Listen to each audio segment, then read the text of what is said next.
শ্রীমদ্ ভগবদ গীতা দ্বাদশ অধ্যায় আমরা পড়ছিলাম। দ্বাদশ অধ্যায়ে আমরা পড়ছিলাম 16 বোধহয়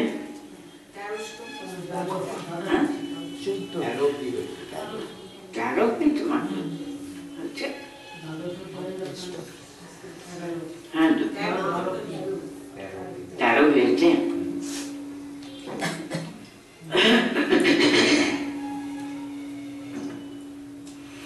আমরা 1 থেকে 12 পর্যন্ত আমরা কি দেখলাম, কর্ম কিরকম ভাবে নিষ্কাম ভাবে করতে হয়। হ্যাঁ, এটা अपि अशक्तोऽसि कर्तुं मद्योगमाश्रिताः सर्वकर्मफलत्यागं ततः कुरु यथात्मवान्। 13 পর্যন্ত হয়ে গেছে না? আচ্ছা, 12 পর্যন্ত শ্রেयो हि ज्ञानमभ्यासात् ज्ञानात् ध्यानं विशिष्यते ध्यानात् कर्मफलत्याग त्यागात् शान्तिरनन्तरम्। 12 শ্লোক পর্যন্ত কেমন নিষ্কাম ভাবে ফলাসক্তি বর্জিত হয়ে ভগবানের উদ্দেশ্যে সমস্ত কর্ম,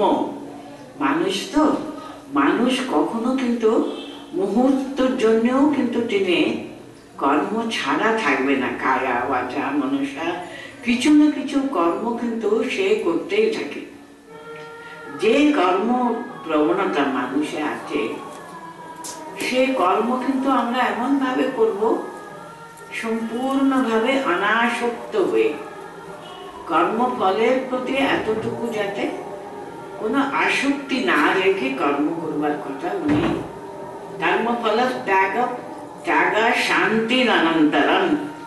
ত্যাগ করলে কি হয়? পরম শান্তি লাভ করা হয়। ফল ত্যাগ আমরা করতে পারলে শান্তি আমরা অর্জন করতে পারবো। এ পর্যন্ত একরকম হলো। আমরা 13 থেকে 20 পর্যন্ত দেখব। এখানে কিন্তু এইভাবে যে মানুষ সমস্ত কর্মফল ত্যাগ যে শান্তি পেয়েছেন, তিনি কর্মফলের প্রতি আসক্তি তার নেই, তার কি কি গুণগুলো থাকে, কি কি গুণে তিনি ভূষিত থাকেন, সেই কথাগুলো দেখুন। শ্লোকগুলো আমি পড়ছি। অদ্বেষ্টা সর্বভূতানাং মৈত্রঃ করুণ এব চ নির্মমো নিরহংকারঃ সমদুঃখ সুখক্ষমী। আপনারা বইটা খুলে যদি শ্লোকের উপরে একটু একাগ্র ভাবে লিখতে থাকেন, কোনো কিছু ডিস্টার্ব করতে পারেন আপনাদের। কি কি ওর সদ্গুণের দ্বারা তিনি ভূষিত হবে। সর্বভূতানাং অদ্বেষ্টঃ মৈত্রঃ করুণ এব চ নির্মমঃ নিরহংকারঃ সুখ দুঃখ ক্ষমী। সর্বভূতানাং অদ্বেষ্টঃ মানে সমস্ত মানুষ, শুধু না, মানুষ জীব জন্তু যে যেখানে আছে সকলের প্রতি তার অন্তরে কিন্তু কোন রকমের দ্বেষ ভাব থাকতে পারে না।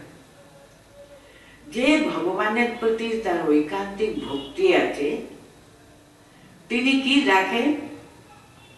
তিনি এমন ভাবে তার ইষ্ট দর্শন, তিনি যাহা যাহা নেত্র পড়ে তাহা তাহা স্তর করে সর্বত্র কিন্তু তিনি রয়েছেন।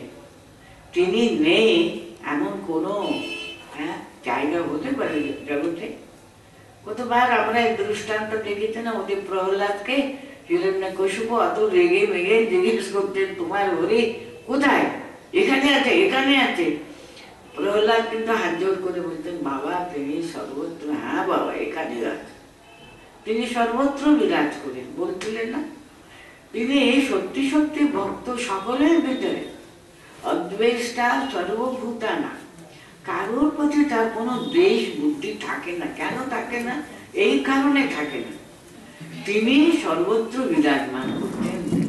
কাকে নিন্দক, কাকে বন্দক, কাকেই বা আমি নিন্দা করব, কাকেই বা আমি তিনি বন্দনা করব, তিনি সর্বত্র বিরাজ করতেন। আমি তাই দেখি তিনি সকলের ভিতরে, সেই সাপের ভিতরেও তিনি আছেন, বলতেন সর্বত্র তিনিই কিন্তু বিরাজ করেন। কিন্তু ঠাকুর তো আমাদের বলেছে না, হ্যাঁ বাঘের ভিতরেও তিনি আছেন।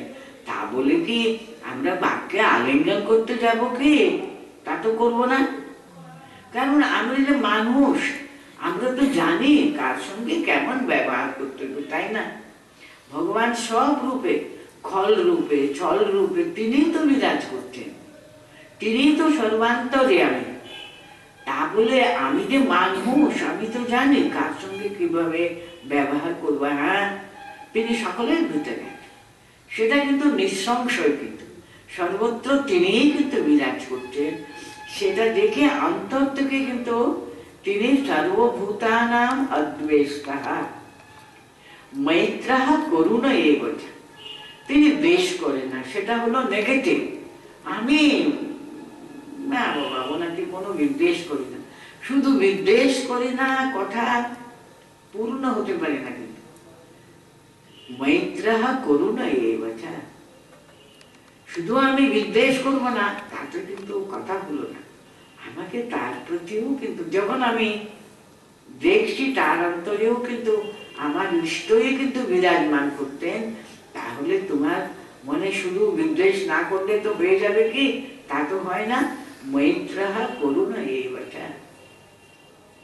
যে রূপে থাকুক না কেন তিনি, তাকে আমি মিত্র ভাব, তার প্রতি আমার কোনো বিদ্বেষ নেই, কিন্তু তার প্রতি আমার মমতা, আমার মৈত্রতা, মিত্র ভাব থাকবে না কেন?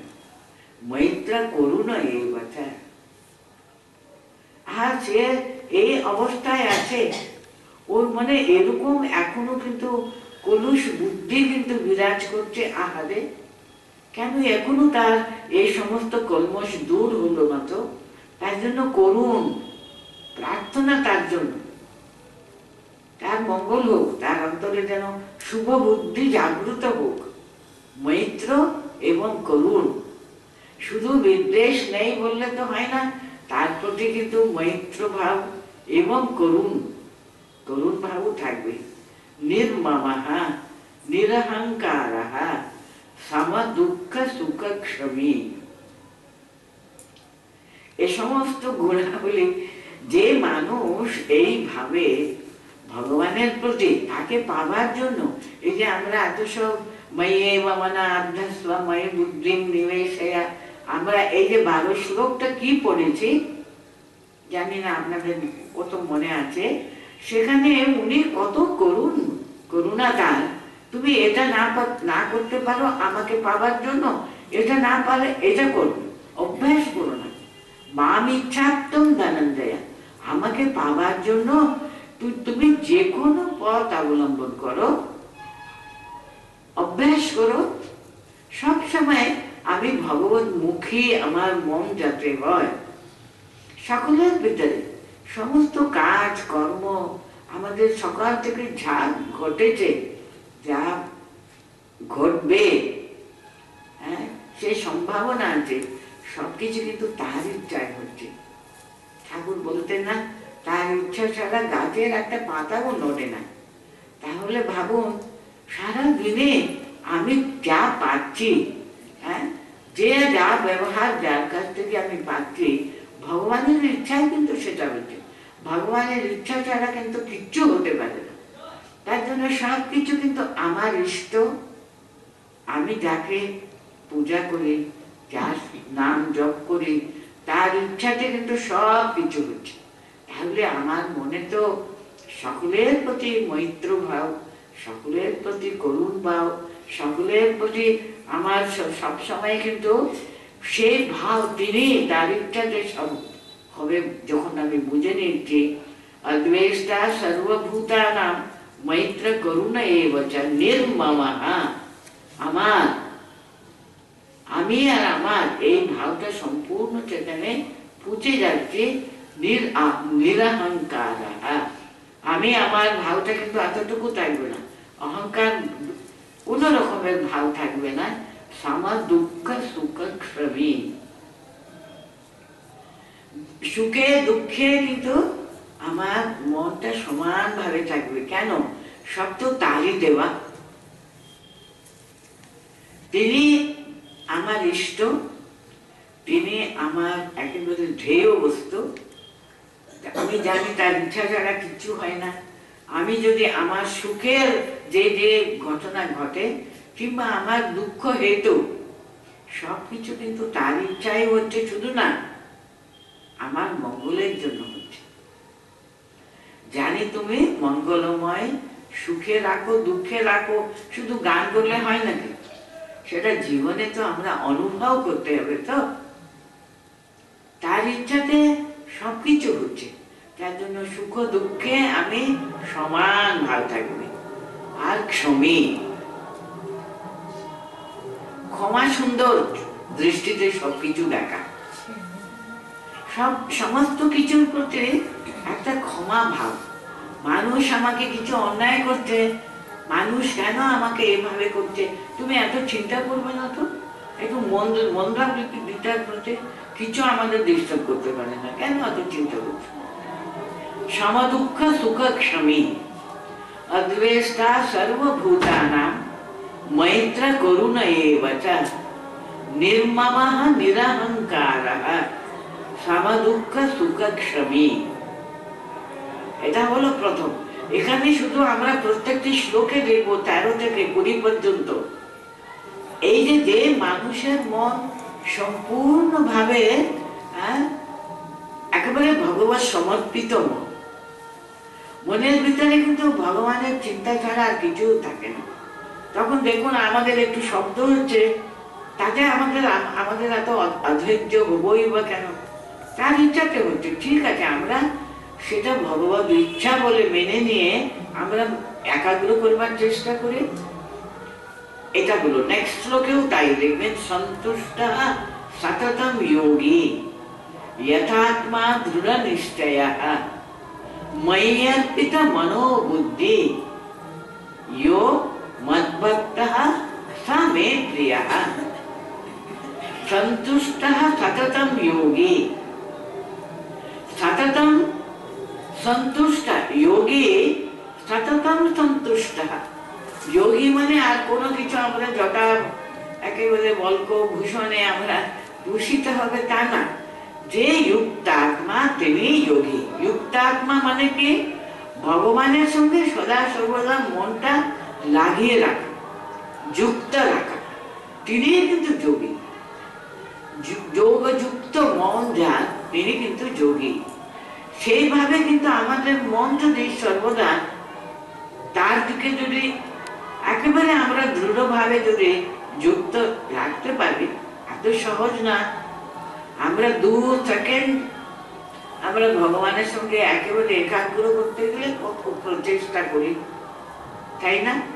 অথচ দেখুন যে মানুষকে আমরা ভালোবাসি, মায়েরা বসে আছেন, তারা জানেন তার সন্তানের যদি কিছু কষ্ট হচ্ছে, সে কষ্ট পাচ্ছে, তার কোনো অসুখ হয়েছে, সমস্ত মন প্রাণ কিন্তু সেখানেই যুক্ত থাকে। তার কি হচ্ছে, তার কি অন্তরে কি কষ্ট হচ্ছে, সে যেন তার নিজে অন্তরে অনুভব করে। সেখানে যুক্ত হতে আমাদের কোনো অসুবিধা হয় না। তাহলে মানুষের ক্যাপাসিটি আছে, এমন ভাবে যোগযুক্ত হতে পারে, তার সঙ্গে সর্বদা মনটা যেন একাগ্রতা সেখানে থাকে, যোগযুক্ত হয়ে থাকা, তিনিই যোগী। সেই যে যোগী সন্তুষ্ট সততম, সর্বদা তিনি কিন্তু তাদের তুষ্টি তৃপ্তি, কিন্তু সব ব্যাপারে তৃপ্তি। যে ভালো আসুক মন্দ আসুক, সব ব্যাপারে তিনি সন্তুষ্ট থাকবেন। কেন? সব তার দেওয়া। তিনি আমাকে প্রতি মুহূর্ত কিন্তু হাত ধরে আছেন। তিনি কিন্তু আমার সব ভালো মন্দ সব তিনি দেখছেন। তিনি ছাড়া কেউ কিন্তু আমাকে দেখাশোনা করছে না, যা ঘটছে জগতে, যা সর্বত্র হচ্ছে, সবকিছু তার ইচ্ছাই হচ্ছে। তার জন্য তিনি যোগী সন্তুষ্ট সততম, সর্বদা তিনি কিন্তু সন্তুষ্টি, তৃপ্ত তিনি, অতৃপ্তি তার না। এটা কেন হচ্ছে না, এটা কেন হচ্ছে না, এটা কেন এরকম হলো। আমরা তো সাধারণ মানুষ, সব ব্যাপারে আমাদের অসন্তুষ্টি। কিন্তু যোগী যে ভগবানের সঙ্গে যুক্ত সর্বদা, তিনি সদা সর্বদা সন্তুষ্ট, সন্তুষ্ট সততম যোগী যথাত্মা। যথাত্মা মানে কি? যত চিত্ত, যত মানে সংযত, তার মন সদা সর্বদা ভগবানের সঙ্গে যুক্ত, তিনি হলেন যথাত্মা, সংযত। তার সমস্ত ব্যাপার কিন্তু সংযত থাকে, তার নিজের কন্ট্রোলে থাকে, সংযত স্বভাব, সংযত তার আত্মা, সংযত তার চিত্ত, তিনি হলেন যথাত্মা। আর দৃঢ় নিশ্চয়, মানে তার পরিপূর্ণ বিশ্বাস। আমাদের ভগবান আছেন মুখে বলি, আমরা মুখে বলে তিনি সবকিছুর মূলে কিন্তু তিনি রয়েছে। তার ইচ্ছা ছাড়া গাছের একটা পাতাও নড়ে না, ঠাকুর বলেছেন। ওটা শুনলাম, হ্যাঁ বিশ্বাস আছে, কিন্তু কার্যকরী করবার সময় ওই বিশ্বাসটা কতদূর কাজ করে বলুন তো? সবকিছু তার ইচ্ছা ছাড়া কিছু হতে পারে না। সবকিছুর মূলে ভগবত ইচ্ছা, ভগবত ইচ্ছায় সবকিছু হচ্ছে, এটা সর্বদা অনুভব করা যেত। তিনি হলেন দৃঢ় নিশ্চয়। দেখুন, সন্তুষ্ট সততম যোগী যথাত্মা দৃঢ় নিশ্চয় ময়ি অর্পিত মনো বুদ্ধি यो मद्भक्तः समे प्रियः। मयि अर्पित मनः एवं बुद्धि, যার মন, যার বুদ্ধি সব কিছু কিন্তু আমাকে সমর্পিত, তার মন সব সময় কিন্তু আমাকে দৃঢ়ভাবে কিন্তু নিশ্চিতভাবে আমার সঙ্গে যুক্ত হয়ে আছে। ময়ি অর্পিত, উনি সবকিছু আমাকে সমর্পণ করেছেন। সমর্পিত বুদ্ধি, সমর্পিত তার সমস্ত অন্তরাত্মা। ময়ি অর্পিত মনোবুদ্ধি ইয়া মদ্ভক্তঃ সমে প্রিয়ঃ। সেরকম ভক্ত কিন্তু আমার বড় প্রিয় মানুষ। তিনি আমার সবচেয়ে বড় প্রিয় হলেন যার মন সন্তুষ্ট সততম যথাত্মা দৃঢ় নিশ্চয় এবং ময়ি অর্পিত মনোবুদ্ধি। সেই ভক্ত কিন্তু আমার পরম প্রিয় তিনি। यस्मान्नो द्विजते लोको लोकाना उद्विजते च यः हर्ष अमर्ष भय उद्वेग मुक्तः या स च मे प्रियः।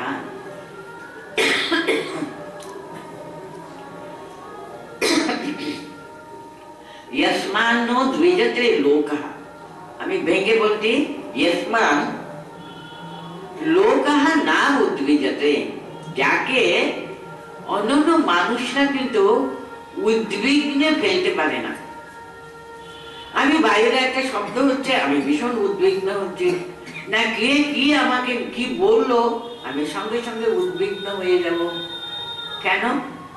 আমার মন প্রাণ যদি ভগবত অর্পিত থাকলে, ভগবানের ইচ্ছায় আমি সবকিছু ঘটছে এটা যদি দৃঢ়ভাবে বিশ্বাস করে থাকি, তাহলে যে কোনো ব্যাপার আমাকে উদ্বিগ্ন করতে পারে।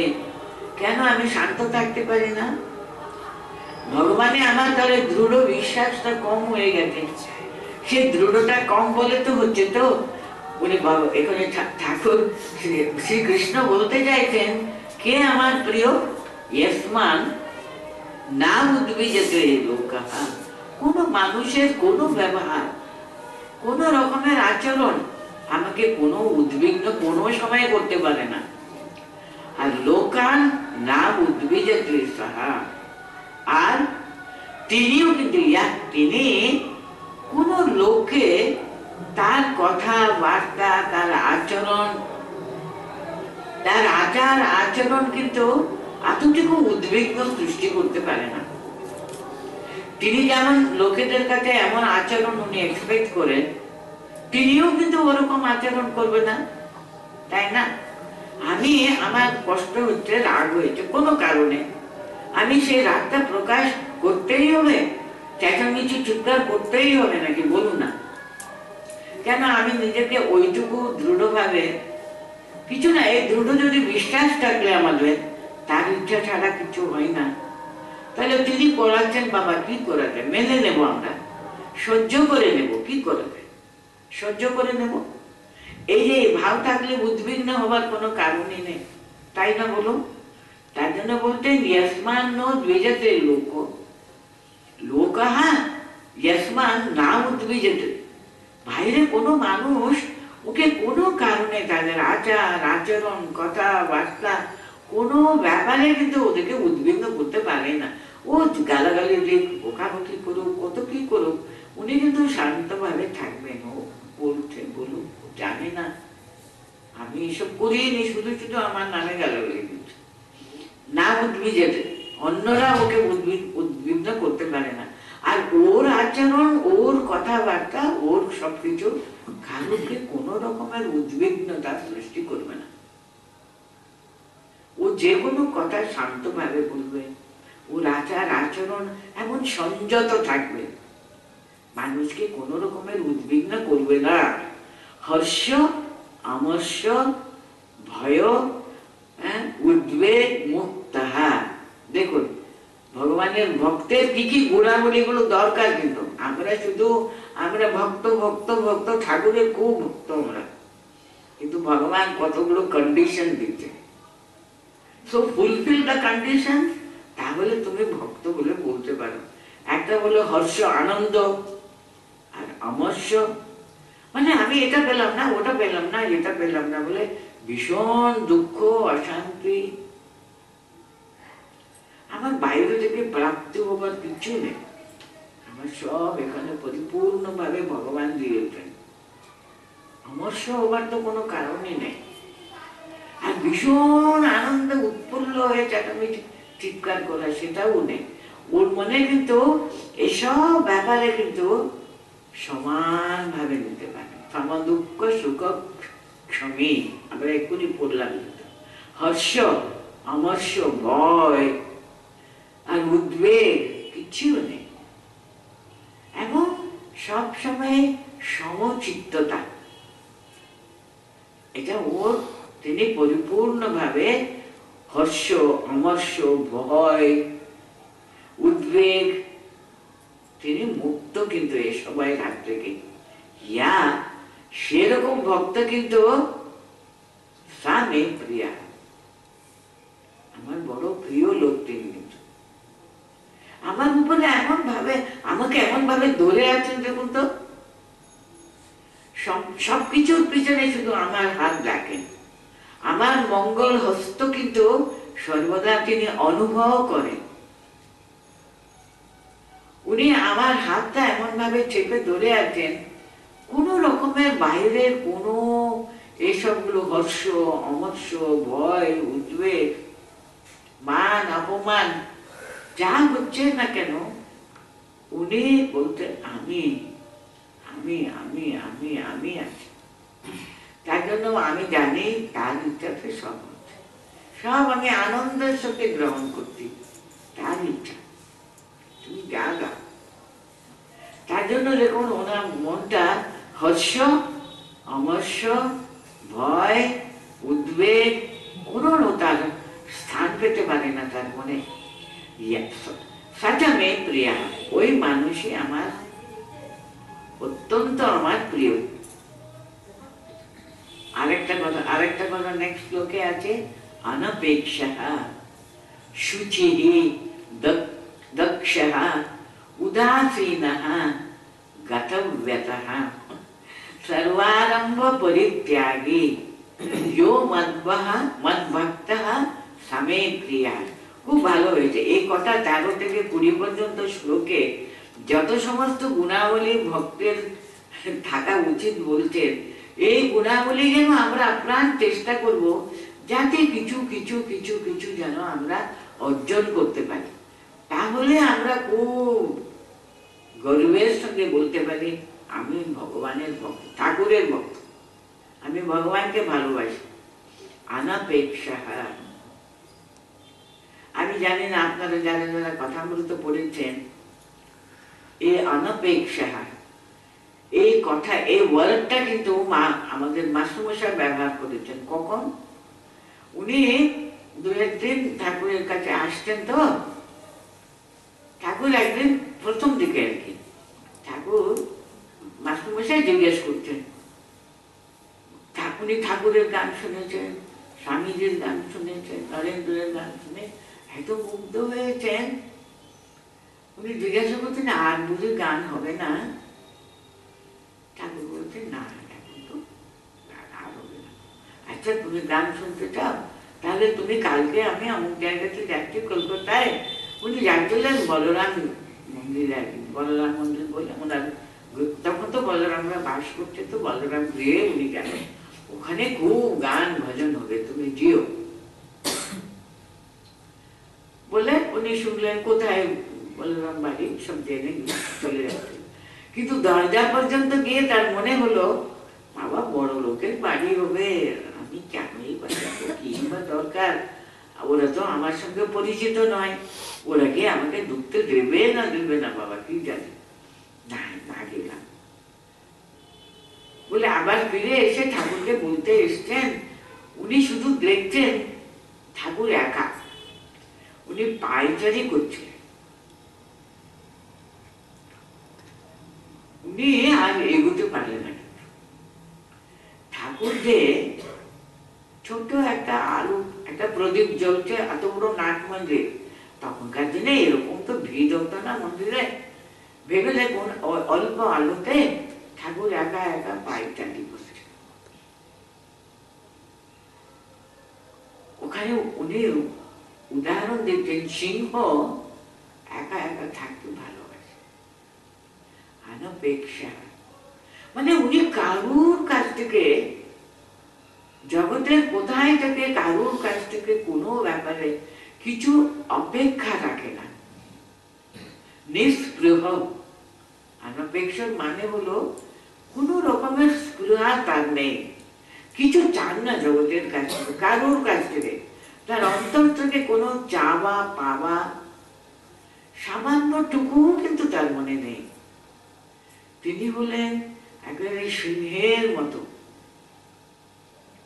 এত শক্তি সম্পন্ন মানুষ, যে জগতের কাছ থেকে কিচ্ছু চান না, অন্তরে পরিতৃপ্ত মানুষ থেকে, নিস্পৃহা, তিনি হলেন অনপেক্ষা। মাস্টারমশাই কিন্তু এই কথা ব্যবহার করেছেন, দূর থেকে দেখে না আর এগুতেই পারছে না, চুক্তি করে দেখছেন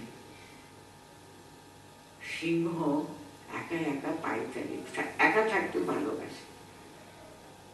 ও যখন হাঁটে, ওর তো কোনো কিছু কারোর কাছ থেকে, কোনো কিছু থেকে কোনো অপেক্ষা রাখে না। যে মানুষ সেরকম নিষ্ক্রিয় হতে পারেন, তার কত শক্তি অন্তরে ভাবুন তো, সেই নিষ্ক্রিয় ভাব, হ্যাঁ, অনপেক্ষা, শুচির্দক্ষः, উদাসীনো গতব্যতः, সর্বারম্ভ পরিত্যাগী, यो মদ্ভক্ত সমে প্রিয়ঃ।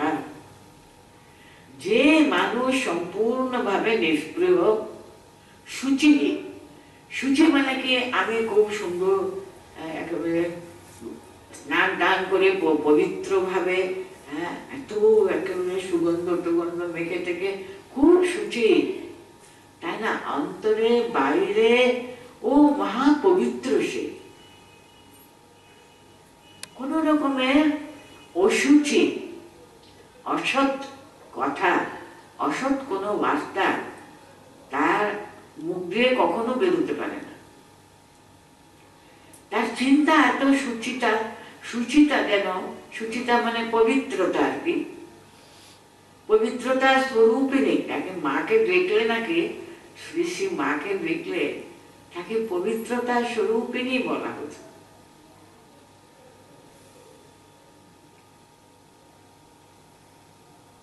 ঠাকুরমার তাদের জীবনটা যদি আমরা পাঠ করি, মা যে পবিত্রতার স্বরূপিণী, ঠাকুরের মুখের কথা কিন্তু। ও যদি এত ভালো না হতো, এই কথাগুলো বলে চলে, আশা করি আপনাদের মনে আছে। মানে এখানে ঠাকুর নিজের যে উনি মার সঙ্গে এত সুন্দর পবিত্র জীবন যাপন করেছিলেন, তার ক্রেডিটটা কিন্তু পুরো উনি মাকে দিচ্ছেন। ও এত না, এত ভালো যদি না হতো, কে বলতে পারে আমার এই শরীরের জ্ঞান আসতো না? কে বলতে পারে? এমন কথা বলেছিলেন না ঠাকুর মার সম্পর্কে? উনি পবিত্রতার স্বরূপিণী, সে পবিত্র জীবন তারা যাপন করেছিলেন, ওটা মায়ের জন্য। মা ছিলেন পবিত্রতার স্বরূপিণী বলেছিলেন। এই যে শুচি দক্ষা, উদাসী, দক্ষা মানে দক্ষতা, এক্সেলেন্ট ইন এভরিথিং। যে ভগবানকে ভালোবাসে, প্রত্যেকটি কাজটা কিন্তু ভগবানের কাজ বলে আমি করছি। আমি একটা স্কুলে পড়াতে পারি, একটা অফিসে কাজ করতে পারি, যে কোনো কাজ। আমি যে ভক্ত, আমার কাজটা কিন্তু দিন ব্যস্ত বেকার। কারণটা কি? আমি তো অন্তর্নিহিত সেই ভগবানকে খুশি করবার জন্য এই কাজটা করছি। আমি রান্না করছি, যে কোনো জায়গা। দেখুন, মা ভক্তদের খেতে বসাচ্ছেন, যখন উনি পারছেন না, অন্য কেবল জায়গাগুলো করে রাখতো, খাবার জায়গাটা উনি কিন্তু বসে বসে দেখতেন। উনি সমানে বলতেন যে ছেলেটি আসনগুলো পেতে দিচ্ছে, উনি বলতেন না, সমান হয়নি, সমান হয়নি বাবা, তুমি আরেকটু সমান ভাবে পাতো। ছেলেটি বলতে সমান তো হয়েছে তোমার। দেখুন, মা নিজে উঠে গিয়ে সামান্য কাজ আর কি, আসনগুলো পাততে বলেছেন, সেটা সমান হয়নি, কিন্তু মা উঠে গিয়ে যে একটু ঠিকঠাক করে দিলেন।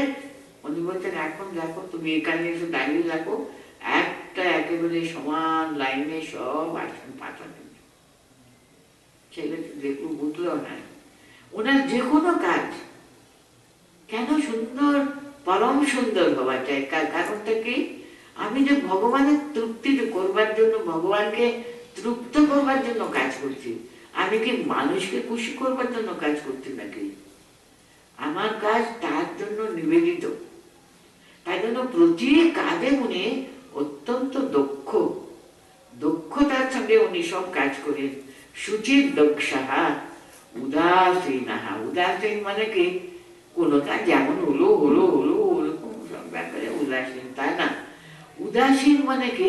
আমার ভালো মন্দ এরকম পক্ষপাত মনের ভিতরে কিচ্ছু নেই। আমি শুধু আমার যে কোনো ব্যাপারে যেটা সত্যি, যেটা পারফেক্ট, যেটা উত্তম, সেটাই করে রাখছি আমি। আমার কোন রকমের পক্ষপাতিত্ব নেই। সেটা হলো উদাসীনের বহির প্রকাশ। কিন্তু গতব্যতাহা, গতব্যতাহা মানে কোন রকমের দ্বন্দ্ব নয় আমার মনে। আমি সব সোজা পত্র জানি, কোন রকমের দ্বন্দ্বের ভিতরে আমার মন সবসময় একেবারে উঠানামা করতে, তা কিন্তু নেই। সর্বারম্ভ পরিত্যাগী, এই কথা যথার্থ মানে এটা নিয়ে শঙ্করাচার্য একরকম টিকা লিখেছেন, অন্যরা অন্যরকম। আরম্ভ মানে কি? আপনারা দেখবেন আমাদের এই গীতারে 4th চ্যাপ্টারে 19 শ্লোকে উনি সর্বারম্ভ কথা নিয়ে ওখানেও ব্যবহার করেছেন। ইয়স্তে সর্বে সমারম্ভাঃ কাম সংকল্প বর্জিতাঃ। তাকে কিন্তু পণ্ডিতগণ, বুধ মানে শ্রেষ্ঠ পণ্ডিত, তাকে কিন্তু বলে থাকে ইত্যাদি। 4th চ্যাপ্টারে একটা এই আরম্ভ কথা নিয়ে বলা হয়েছে। সর্বারম্ভ পরিত্যাগী মানে কি? দেখুন, সর্ব আরম্ভ সমস্ত আমাদের কাজ, মানে ঐহিক কাজ হতে পারে, পারমার্থিক কাজ হতে পারে, ওর পিছনে কিন্তু আমার কোনো কামনা, কিছু প্রাপ্তি, আমি প্রাপ্তি ছাড়া, আমি কিছু পাবো এই ছাড়া কিন্তু আমি কোনো কাজ করি না। আমার প্রত্যেকটি কাজের পিছনে কিছু না কিছু না উদ্দেশ্য থাকবেই থাকবে। কিন্তু সর্বারম্ভ পরিত্যাগী মানে দেখো কর্তব্য বুদ্ধিতে আমি প্রত্যেকটা কাজ করি, আমি কিছু পাবো, অন্তত অ্যাপ্রিসিয়েশন পাবো, লোকেরা রেখে বলবে বাবা আমি তো জানি ও কাজ করেছে তো ওটা খুবই ভালো আর সুন্দর করে, এই একটা কথা আমি শুনে মানে একটা তৃপ্তি অনুভব করি। কিন্তু আমি লোকেরা তো অ্যাপ্রিসিয়েট করবে, হ্যাঁ আমি এটা করেছি, মানে একটা কিছু কামনা বাসনা একটু থেকে যায়। কিন্তু সর্বারম্ভ পরিত্যাগী যিনি কামনা বর্জিত থাকে, প্রত্যেকটি কাজের পিছনে ও কোনো কিছু এক্সপেক্ট করে না, শুধু তার যে অন্তরাত্মার তৃপ্তির জন্য, তার ইষ্ট যেন খুশি হবে না। আমার কাজে আমি একজনকে শুধু তৃপ্তি করতে চাই, আমার অন্তরাত্মা তিনি যে এখানে বসে আছেন, তিনি করাচ্ছেন, তিনি যেন তৃপ্ত হবে। তার জন্য কোনো রকমের কর্মফলের প্রতি কোনো আসক্তি নেই, কামনা বর্জিত ভাবে তিনি কাজ করেন, তিনি কিন্তু সর্বারম্ভ পরিত্যাগী বলছেন। আচ্ছা, তাহলে কি হলো? অনপেক্ষা শুচি দক্ষ উদাসীন গতব্যথা সর্বারম্ভ পরিত্যাগী যো মদ্ভক্ত, সেই ভক্ত আমার ভক্ত, মে সা প্রিয়, আমার অত্যন্ত তিনি খুবই প্রিয়। यो ना हर्षति ना द्वेष्टि ना शोचति ना कांक्षति शुभाशुभ परित्यागी भक्तिमान या सामे प्रिया। এসবগুলো কিন্তু বিভিন্ন, হয়তো আপনাদের মনে হতে পারে ভীষণ রিপিটেশন হচ্ছে না, মাত্র একই কথা কবার করে বলছেন। ইয়ো না হর্ষতি হৃষ্যতি না দ্বেষ্টি না শোচতি না কাঙ্ক্ষতি। দেখুন গীতা হলো, আমরা সবচেয়ে প্রথমে গীতার যখন শ্লোকগুলো বলবো, গীতা মে, হ্যাঁ উনি যেন আমার মা, মাতা তিনি। গীতাকে বলা হচ্ছে মায়ের মতো, যেমন আমরা মায়েরা জানে একই কথা।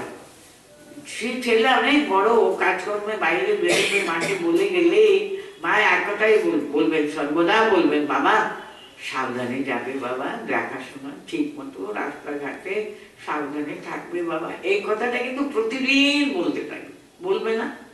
মা কিন্তু একই কথা রোজ বলবে।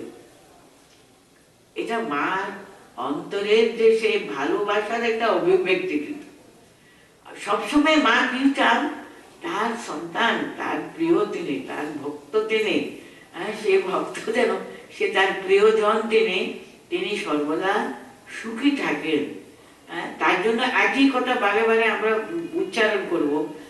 গীতাও তাই, একই কথা হতে পারে, কিন্তু তার সে বারে বারে বারে বারে it will have more impression on our mind. রোজ শুনে শুনে আমরা কখনো একটা কিছু অন্যায় করতে গেলে না মা বকবেন, কিন্তু ছোটবেলা থেকে আমরা এটাই ভেবে এসেছি না মা বকবেন, করবো না, আমরা ওরকম কাজ করবো না, তাই না? তাই জন্য না ভীষ্যতি না দ্বেষ্টি, অনেকবার তো বলেছেন এই কথাটা, না শোচতি না কাঙ্ক্ষতি, মানে ইষ্ট আমার মনের মতো জিনিস হলে আমি আনন্দে উৎফুল্ল হয়ে যাই, আর মনের মতো না হলে রেগে আগুন হয়ে যায়। না ভীষ্যতি না দ্বেষ্টি, ওর কিন্তু এই ভাবই নেই, কোনো জাগতিক ব্যাপার নেই, আনন্দ উচ্ছ্বাস তাও নেই, আর ভীষণ বিদ্বেষ ভাব তাও নেই। না শোচতি না কাঙ্ক্ষতি, এটা পেলাম না ওটা পেলাম না, এটা আমার প্রাপ্ত ছিল, দুঃখও আসবে না, আকাঙ্ক্ষাও থাকবে না। কাঙ্ক্ষতি ভীষণ একটা আকাঙ্ক্ষা ভিতরে আমাদের সকলের আছে, এটা পেতে হবে ওটা পেতে হবে, এটা আমার হলো না, এটা আমার প্রাপ্য ছিল, এই আকাঙ্ক্ষা গুলোতে কতদিন ফুটতেই থাকে মনের ভিতরে, এসবগুলো থাকবে না। শুভ অশুভ পরিত্যাগী ভক্তিমান। শুভ অশুভ মানে পাপ পুণ্য, এই ভালো ওই মন্দ, এটা ইত্যাদি, এসবগুলো জ্ঞানটা উনি সম্পূর্ণভাবে পরিত্যাগ করেছেন। এই আকাঙ্ক্ষা না থাকলে কিন্তু এটাও শুভ অশুভের ব্যাপারে উনি এত চিন্তাও করে না। ভক্তিমান তিনি ভক্তিমান সাধক তিনি, এই মানুষ হলেন আমার খুব প্রিয়। আবার কিন্তু আবার আপনারা বলবেন, আবার রিপিটেশন হচ্ছে, সমশত্রৌ চ মিত্রে চ তথা মানাপমানয়োঃ শীতোষ্ণ সুখ দুঃখেষু সমসঙ্গ বিবর্জিতঃ। সমশত্রৌ চ, এই 18 আর 19 দুটো মিলে কিন্তু একই কথা বলবেন। আমি তার জন্য দুটো একসঙ্গে পড়ি।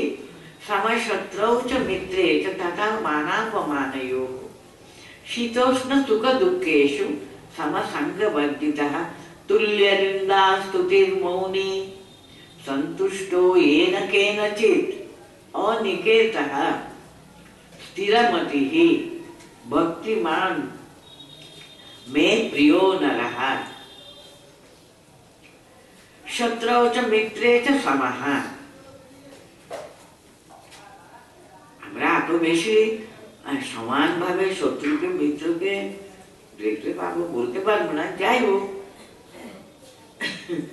আমাদের পছন্দ করে না, ওরা পছন্দ করুক না করুক, আমি কাউকে পছন্দ করি, কাউকে পছন্দ করি না, এটা তো আছে।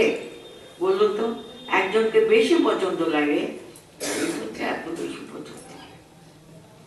কারো কারো আমরা একেবারে উপস্থিতি একদম পছন্দই করি না। কারো কারো এরকম ভীষণ ভীষণ থাকে, লাইফ অ্যান্ড ডিসলাইফ।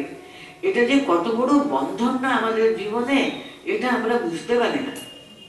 মানুষ এই লাইকস এন্ড ডিসলাইকস, পছন্দ করা, ভালো লাগা না ভালো লাগা, এ নিয়েই সবসময় মেতে আছে।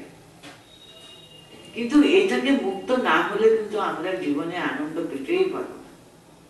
আমরা যত ভগবানের দিকে এগোবো না, তাহলে আমাদের এসবগুলো আর এত লাগবে না।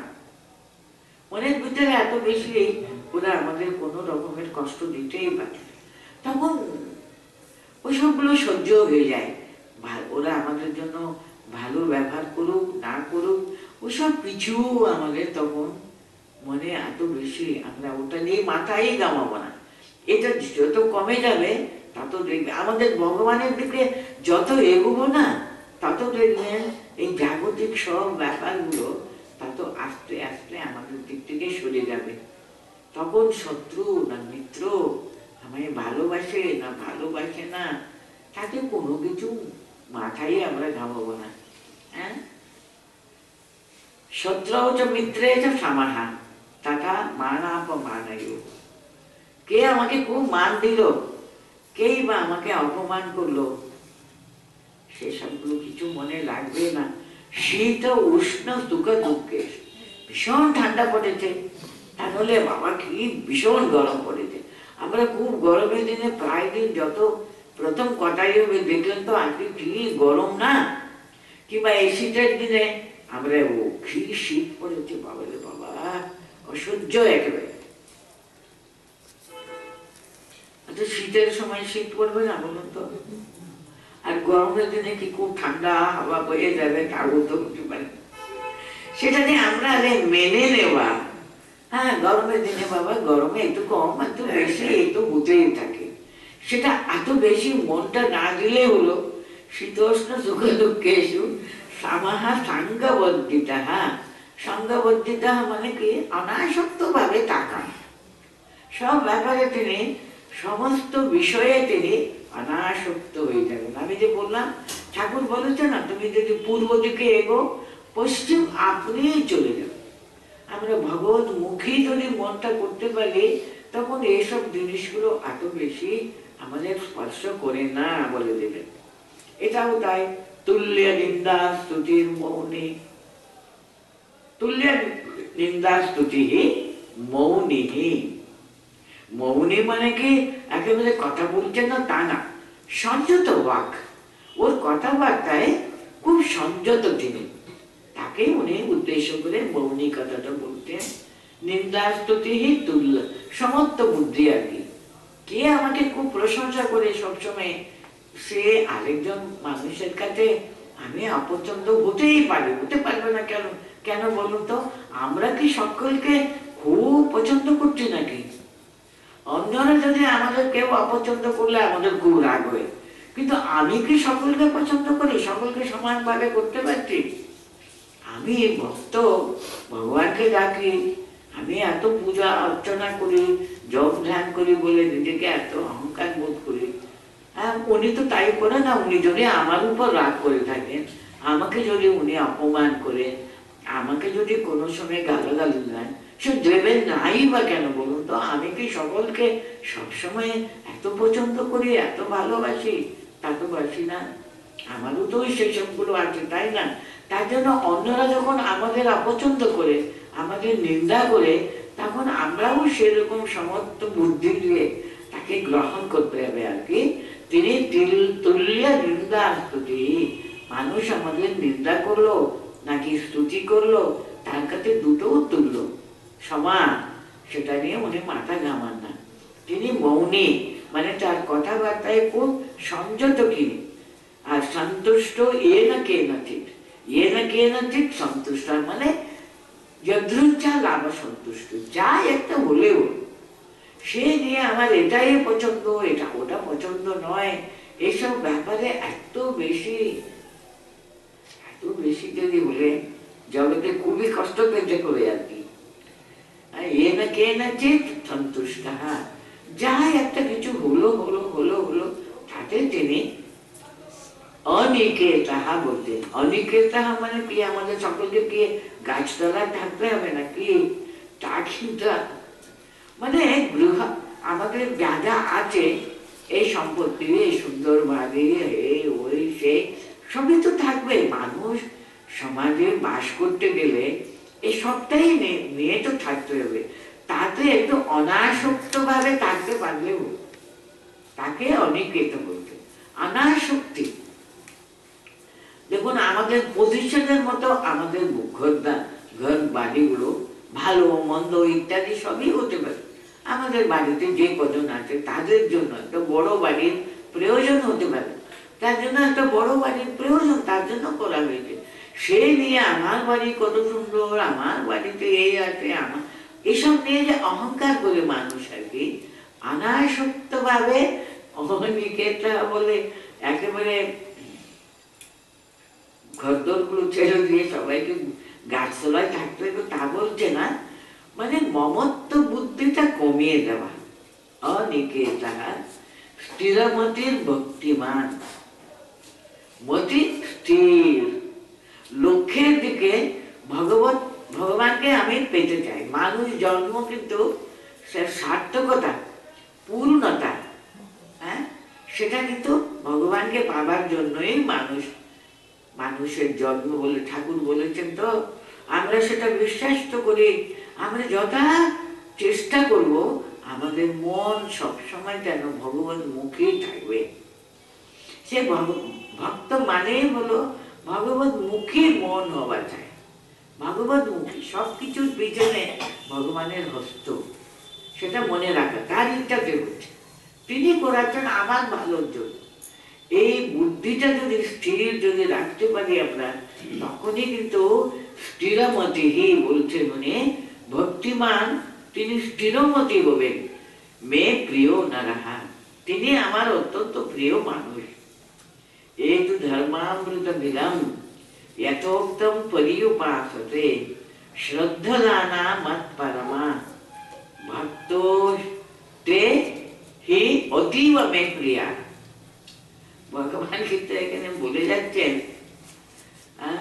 যারা অত্যন্ত শ্রদ্ধার সঙ্গে আর আমাকে সম্পূর্ণভাবে মানে মত পরায়ণা বলছেন, মত পরমা বলেছে না। মত পরমা বলে আমি জীবনের ধ্রুবতা, এটা সর্বদা তিনি লক্ষ্য থেকে উনি কখনো কিন্তু বঞ্চিত হন না, বিমুখ হন না। আমাদের মনটা যেন সর্বদা লক্ষ্যে যেন স্থির থাকে, যেখানে থাকি যেমন ভাবে থাকি সবসময় যেন লক্ষ্য থেকে আমরা বিচ্যুত হবো কেন। আমি ভগবানকে পাবার জন্য মনুষ্য জন্ম লাভ করেছি, যত পারি চেষ্টা করে যেমন ভাবে চেষ্টা করতে থাকবো, লক্ষ্যের দিকে যেন গতিটা হারিয়ে ফেললাম তা কিন্তু যেন কোনো সময় যেন আমাদের পা যেন সে বেচালে যেন পা যেন না চলে যায়, সে লক্ষ্যের দিকে সবসময় সে মত পরমা, তাকে বলা হয় মত পরায়ণা। তার জন্য লক্ষ্যের প্রতি সবসময় একান্ত ভাবে দৃঢ় বিশ্বাস রাখা আর কি। এরকম আমরা যে শুনলাম এই পুরো 12 অধ্যায়কে উনি বলতেন অমৃতম ধর্মামৃতম। যে কথাগুলো আমরা ভক্তি যোগে পেলাম আর কি, সবটা প্রথম থেকে ভক্তি যোগটা একটু ভালো করে আপনারা পড়বেন। ভক্তি যোগে অর্জুনের প্রশ্ন দিয়ে আরম্ভ হলো। হ্যাঁ, উনি বলছেন জিজ্ঞাসা করছেন, এক্ষুনি তো উনি একেবারে তার মূর্তিটা দেখালেন, তো আমি ভক্তি মার্গ অবলম্বন করব নাকি তুমি আগে আগে জ্ঞান মার্গের কথা বলেছ? হ্যাঁ, সে নির্গুণ নিরাকার পরব্রহ্মের কথা এসব এভাবে বলেছে, তো এই সবগুলো ঠিক কিছু নাই। সেই পরমাত্মাকে আমি অন্তরে অনুভব করা উচিত। এই কে তাহলে যথার্থভাবে যোগী, সগুণ রূপ গুণ যুক্ত সেই ভগবানকে সগুণ ভাবে ভক্তিতে ভক্তিযুক্ত হয়ে, মনে আছে এবং সতত যুক্তা এ ভক্তস্ত্বাম পরিউপাসতে এপি অক্ষরম অব্যক্তম তেষাম হে যোগবিত্তমাহ বলে আরম্ভ করেছিলেন। তিনি তখন সব বললেন, হ্যাঁ ভক্ত তিনিও আমার প্রিয়, যিনি জ্ঞানী জ্ঞান মার্গ অবলম্বন করে এবং তিনিও আমার প্রিয়। কিন্তু জ্ঞান মার্গ কিন্তু মানুষ শরীরধারী মানুষের পক্ষে একটু কিন্তু দুষ্কর ব্যাপার, এত সহজে হয় না বাবা, আরাম পথ নয় কিন্তু সেটা, ভীষণ দুর্গম, ভীষণ দুষ্কর সে পথে হাঁটা। এই জন্য এটা কিন্তু সহজ হয় বলে ভক্তির কথাটা উনি বলে গেলেন। এমন বললেন, এটা তোমার অসুবিধা হলে এইভাবে না, এইভাবে অসুবিধা হলে এরকম কর। সবচেয়ে শেষ কথা বললেন, তুমি যাই করো না কেন আমাকে সব সমর্পণ করে কর্মফলের প্রতি অনাসক্ত হয়ে তুমি সর্বফল আমাকে সমর্পণ করো, সর্বকর্ম করে আমাকে সমর্পণ করে না, আমাকে সর্বদা লক্ষ্য রাখো আমাকে পাবার জন্য, সবকিছু আমাকে পাবার জন্য। আমি যেন তোমার জীবনের ধ্রুব তারা রূপে সর্বদা যেন থাকি, লক্ষ্য ভ্রষ্ট কখনো হবে না, তাহলে দেখবে সহজে এগোতে পারবে। বলে যিনি এগোবার জন্য চেষ্টা করছেন তার কি কি গুণগুলো থাকা দরকার, সে গুণের লিস্টগুলো এখানে দিয়েছেন, আমাদের খুব সহজ হবে। আমরা এক একটা গুণ, আমার অন্তত একটা গুণ আছে তো সেটা নিজেকে পরীক্ষা করতে পারলে, তার জন্য শেষে বলতেন এই যে এতগুলো কথা বললাম এটা হলো অমৃত তুল্য কথা।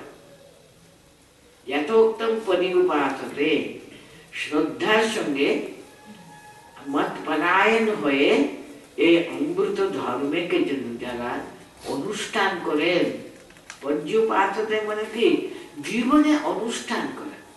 আমরা অনেকগুলো কথা শুনেছি, কিন্তু কতটুকু আমরা নিজেরা অনুষ্ঠান করতে পারছি, জীবনে কার্যকরী করতে পারছি, সেটা তো বড় কথা।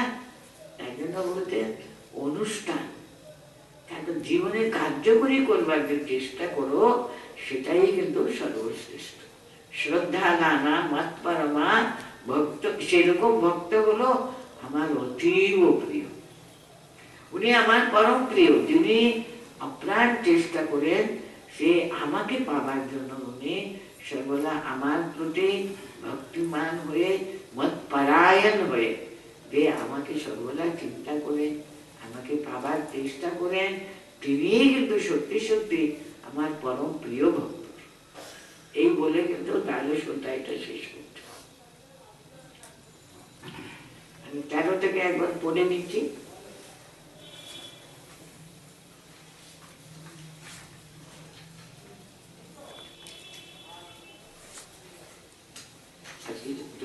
আমরা পড়েছি, অদ্বেষ্টা সর্বভূতানাং मैत्र करुण एव च निर्ममो निरहंकार समदुःख सुख क्षमी संतुष्ट सततम योगी यथात्मा दृढ़ निश्चयः मय्यर्पित मनोबुद्धि यो मद्भक्त समे प्रियः